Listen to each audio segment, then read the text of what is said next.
نحمده ونصلي على رسوله الكريم اما بعد فاعوذ بالله من الشيطان الرجيم بسم الله الرحمن الرحيم رب اشرح لي صدري ويسر لي امري واحلل عقدة من لساني يفقهوا قولي۔ مسلمان اس کو کہتے ہیں جو اللہ کا فرما بردار ہو اور اللہ کے دین کو اختیار کر لے، اور مسلمان عورت اس سعادت مند خاتون کو کہتے ہیں جو اللہ تعالیٰ پر بھروسہ کرتی ہے، اللہ کی فرما برداری کرتی ہے اور اللہ سبحانہ و تعالی کے سپرد اپنے تمام معاملات کر دیتی ہے۔ خاتون مسلم کی کچھ خصوصیات ہیں، مسلمان عورت کی کچھ ذاتی خصوصیات ایسی ہیں جس میں مرد اس کا شریک نہیں، جیسے مردوں کی کچھ خصوصیات ایسی ہیں جن میں عورت اس کی شریک نہیں ہے۔ اگر دونوں میں سے کوئی بھی اپنی خصوصیات سے نکلنا چاہے گا تو اس کی وجہ سے بگاڑ پیدا ہو جائے گا۔ اس بگاڑ کا اثر کس پر ہوگا؟ اعلیٰ انسانی اقدار پامال ہو جائیں گی اور انسانی زندگی میں اور جانوروں کی زندگی میں کوئی فرق باقی نہیں رہے گا اور انسانی معاشرہ حیوانی معاشرے میں تبدیل ہو جائے گا۔ اسلامی شریعت عورتوں کی جو خصوصیات مقرر کرتی ہے ہم ان کا جائزہ لیں گے۔ ان میں سے پہلی خصوصیت لباس اور پوشاک کے حوالے سے ہے۔ اللہ تعالیٰ نے عورت کو تخلیق کیا مرد سے مختلف، اسی وجہ سے دونوں کے لباس میں بھی فرق ہے۔ لباس فطری ضروریات کے مطابق ہیں اور ضروریات جو اپنی ذمہ داریوں کے حوالے سے ہیں انہی کے مطابق ہونا چاہیے۔ مثال کے طور پر عورت کی ذمہ داریوں میں ولادت کی ذمہ داری ہے، رضاعت کی ذمہ داری ہے، اولاد کی تربیت کی ذمہ داری ہے۔ ان مقاصد کو پورا کرنے کے لیے خاص قسم کے لباس کی ضرورت ہے اور اسی کی وجہ سے یہ ذمہ داریاں پوری کی جا سکتی ہیں۔ مثال کے طور پر عورت کو دیکھیے، عورت میں جب رب تعالیٰ نے مرد کے لیے سکون رکھا ہے تو عورت کے لباس کو زیب و زینت والا ہونا چاہیے۔ یہ زیب و زینت شوہر کے لیے ہونی چاہیے۔ اسلام نے عورت کو زیور پہننے کی، ریشمی لباس پہننے کی اجازت دی ہے، جیسا کلر وہ پہننا چاہے، اسی طرح سے جیسے زیورات استعمال کرنا چاہیں، کوئی پابندی نہیں ہے۔ جبکہ ریشم اور سونا دونوں کو مردوں کے لیے حرام قرار دیا۔ رسول اللہ صلی اللہ علیہ وسلم ایک بار منبر پر تشریف لائے، آپ کے ایک ہاتھ میں سونا اور دوسرے ہاتھ میں ریشم تھا۔ آپ نے دونوں کو پکڑ کر سب کے سامنے کیا اور فرمایا، یہ دونوں میری امت کے مردوں کے لیے حرام ہیں اور عورتوں کے لیے حلال ہیں۔ یہ ابو داؤد کی روایت ہے، والیوم 2 پیج 372 پر ہے۔ اور قرآن کریم میں عورت کے بارے میں ارشاد ہے، أَفَمَن يُنَشَّأُ فِي الْحِلْيَةِ وَهُوَ فِي الْخِصَامِ غَيْرُ مُبِينٍ، کیا بھلا وہ جو زیوروں میں پالی جاتی ہے اور بحث اور حجت میں اپنا مدعا واضح کرنے والی نہیں ہے۔ یہ سورہ زخرف کی آیت نمبر 18 ہے۔ عورت میں جو فطری نزاکت ہے، لطافت ہے، اسلام اس کا احساس رکھتا ہے اور اسلام اسی کے مطابق اسے لباس زیب تن کرنے کا حکم بھی دیتا ہے۔ لباس کے لیے پہلا اصول یہ ہے کہ مردوں کی مشابہت میں نہ ہو۔ اللہ تعالیٰ نے ان مردوں پر لعنت فرمائی ہے جو عورتوں کی مشابہت اختیار کرتے ہیں اور ان عورتوں پر بھی لعنت فرمائی ہے جو مردوں کی مشابہت اختیار کرتی ہیں۔ یہ بخاری کی روایت ہے، والیوم 7 پیج 205 پر۔ اسی طرح سے مردوں کے لباس میں اور عورتوں کے لباس میں فرق ہے، لیکن دوسرا اصول ہم دیکھتے چلیں گے۔ دوسرا اصول یہ ہے کہ لباس میں غیر قوموں کی نقالی نہیں ہونی چاہیے. اور عورت کے لیے تیسری بات یہ ہے کہ سطر کی حدود کا خیال رکھا ہوا ہو. لباس میں عورت کو سطر کی حدود کا لحاظ رکھنا چاہیے، کیونکہ ایک مسلمان عورت اپنی پنڈلی اور اپنے بازو اپنے گھر والوں کے لیے بھی نہیں کھولتی. نہ وہ اپنا سر کھولتی ہے، نہ سینے کو کھولتی ہے. عورت زینت کا اظہار کرتی ہے، اور زینت کے اظہار کے لیے جیسے نیکلس پہنتی ہے، ہار جو گلے میں پہنا جاتا ہے، اور اسی طرح سے کانوں میں جو زیور پہنا جاتا ہے. تو زیور پہننے میں کوئی حرج نہیں ہے، لیکن اس کا اظہار ایک مخصوص حلقے کے اندر ہی ہو سکتا ہے. اس حسن و جمال کو وہ اپنے حلقے میں یعنی خواتین میں اور اپنے شوہر کے لیے ظاہر کرے گی، شوہر کی خوشی کے لیے زیب و زینت کرے گی اور اللہ کے حکم کے مطابق کرے گی، تو اس پر اجر بھی ہے. عورت جو لباس پہنتی ہے اس لباس میں زیب و زینت کا لحاظ رکھتی ہے تو شوہر سے اس کی قربت ہونی ممکن ہو جاتی ہے. اور اللہ تعالیٰ چاہتے یہی ہے کہ دونوں کے درمیان محبت اور سکون کا رشتہ برقرار رہے. اور بنیادی طور پر رشتہ نکاح کا مقصد بھی یہی ہے کہ یہ رشتہ باعث سکون ہو، اور اس کی وجہ سے اللہ تعالیٰ ایسی اولاد عطا کریں جو اللہ کی عبادت گزار ہو. تو عورت کی زندگی کے مقاصد کو لباس پورا کرتا ہے. اسی طرح سے عورت جب اپنے گھر سے باہر نکلے گی، اپنی ضروریات کو پورا کرنے کے لیے نکلے گی، اور اپنے لباس کو شریعت کے مقاصد کے مطابق رکھے گی، یعنی اچھی طرح سے لباس پہنے گی، صرف اپنی آنکھوں کو کھلا رکھے گی، اور اس کو بھی کھلا رکھنے کے مقاصد یہ ہیں کہ راستہ دیکھ سکے. جہاں مردوں کے ساتھ بیٹھنے کی ضرورت پیش آ جائے، مثال کے طور پر جیسے کسی سواری میں، ٹیکسی میں یا گاڑی میں، یا اسی طرح سے پلین میں یا ٹرین میں، یا کسی دینی اور علمی مجلس میں، یا کسی ضرورت کی جگہ، یا رشتہ داروں کے یہاں جانا ہے اور وہاں پر کوئی ضرورت پیش آ جائے، تو اس موقع پر حجاب کی حدود کی پابندی کرے گی. اور ظاہری طور پر اس کا دکھائی دینے والا لباس وہ نہیں ہوگا جو لباس اس نے اپنے گھر میں زیب تن کر رکھا ہو، یا جو لباس وہ شوہر کے لیے زیب تن کرتی ہے، یا وہ لباس جو خواتین کے حلقے میں زیب تن کرتی ہے. عورت کا جو ظاہری لباس ہے وہ جلباب یعنی بڑی چادر، یا بڑی چادر کی کوئی بھی فارم، جیسے ہمارے یہاں عبایا ہے، اسی طرح سے عورت کا لباس ہونا چاہیے. تو یہ عورت کا لباس ہے جس میں مرد اس کا شریک نہیں ہے. ظاہر ہے مرد نے جب گھر سے باہر نکلنا ہے یا گھر کے اندر رہنا ہے تو اس کے لیے لباس کے معاملے میں وہ پابندیاں نہیں ہیں جو عورت کے لیے. اصلاً لباس کے بارے میں اللہ تعالیٰ نے جو اصول ہمیں بتائے ہیں، ہماری فطرت اور ہمارے مزاج اور ہماری ضروریات کے مطابق، جیسے اللہ تعالیٰ نے انسان کو بالکل درست پیدا کیا، اس میں کوئی کجی کوئی خلل نہیں رکھا، اسی طرح سے اللہ نے جو اصول بنائے ہیں وہ اصول بھی بالکل درست ہیں.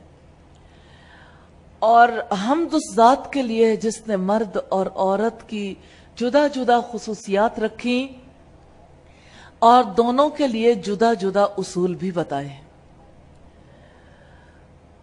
عورت کے حوالے سے جو دوسری اہم خصوصیت ہے اس کا گھر کے اندر رہنا یعنی خانہ نشین ہونا.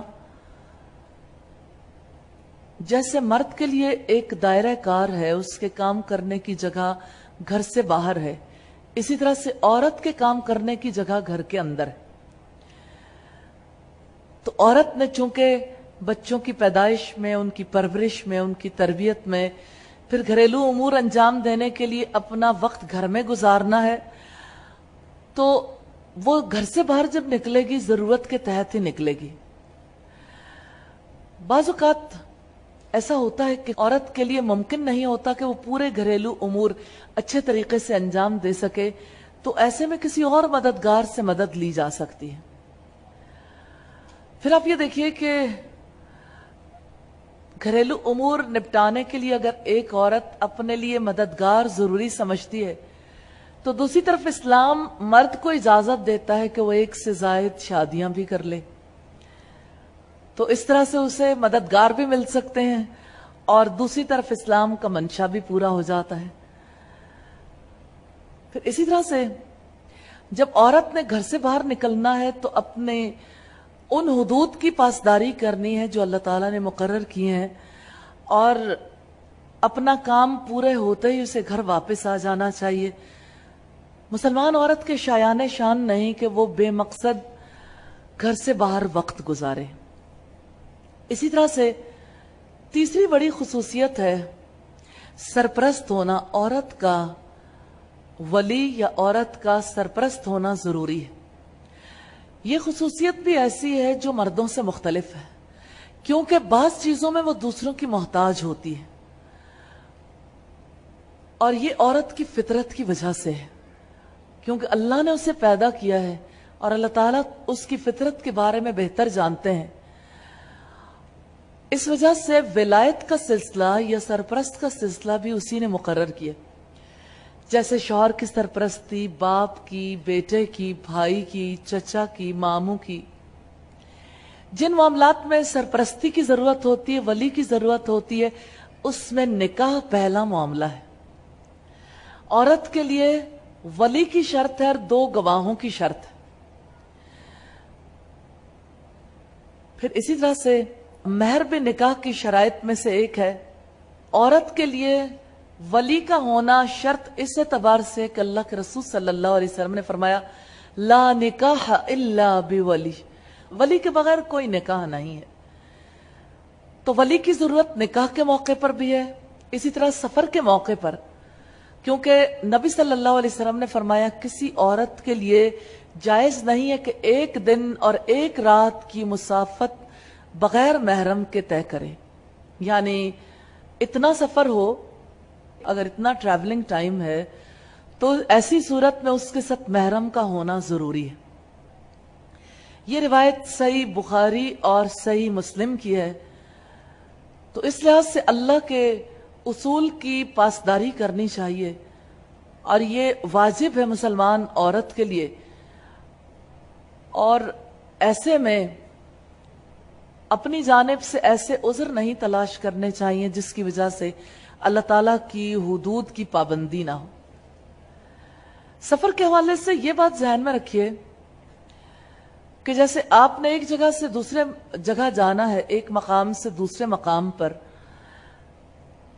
تو آج کل سفر کی نوعیت ایسی ہے جیسے آپ کو اپنی گاڑی پہ جانا ہے یا کسی بس سروس کے تھرو یا پلین کے ذریعے سے جانا ہے تو بہت دور دراز کا سفر بھی بہت مختصر وقت میں طے ہو جاتا ہے۔ لیکن اگر محرم کے بغیر بھی وہ نکلی ہے تو اکیلے نکلنے میں اسے احتیاط کرنی چاہیے، اور یہ بات عمر کے مطابق اس میں کمی بیشی ہو سکتی ہے۔ جیسے بڑی عمر کی خواتین اور ایک ینگ لڑکی میں، ایک نوجوان لڑکی میں موازنہ اگر کریں تو بڑی عمر کی خاتون کے لیے ویسی پابندی نہیں جیسے ایک بچی کے لیے پابندی، لیکن یہ اصول ہر ایک کے لیے ہے کہ محرم کے بغیر 1 دن 1 رات کا سفر، یعنی اس کے اندر اندر سفر کیا جا سکتا ہے، اس سے زائد نہیں۔ تیسری چیز طلاق ہے۔ طلاق کی بعض شکل میں ولی طلاق دینے کا مجاز ہو جاتا ہے، جیسے کوئی عورت شادی کے بعد شوہر کے ظلم و ستم کا شکار ہو اور شوہر اسے طلاق نہ دے تو وہ عورت قاضی کے پاس جا کر مقدمہ دائر کر سکتی ہے، اور قاضی اس عورت کا ولی بن جاتا ہے جس کا کوئی ولی نہ ہو، اور قاضی جو ہے وہ طلاق کا فیصلہ کر دے گا حالات و واقعات کو دیکھنے کے بعد۔ اور ہم یہ تیسری صورت بھی دیکھ رہے تھے عورت کے سرپرست ہونے کے حوالے سے۔